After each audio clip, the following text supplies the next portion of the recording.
Mukhang kilig-kiligan na naman ang mga diehard fans ni na Kim Chiu at Paolo Avellino.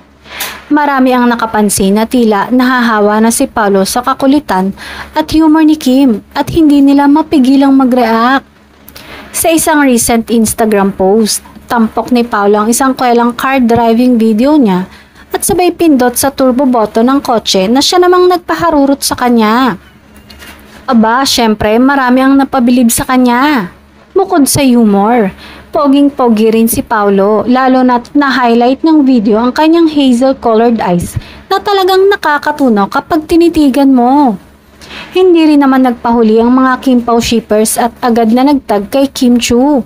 Sabi nga nila, may kilala silang isang cutie at makulit din mag-post tulad ni Paolo. Kilala si Kim sa pagiging kwela at game sa kakulitan, lalo na sa kanyang mga kawork at malalapit na kaibigan.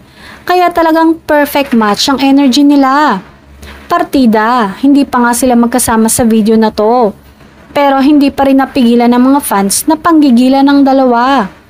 Tuloy-tuloy ang pang-uurot sa social media at parang mas tumitindi pa ang chemistry nila kahit online lang.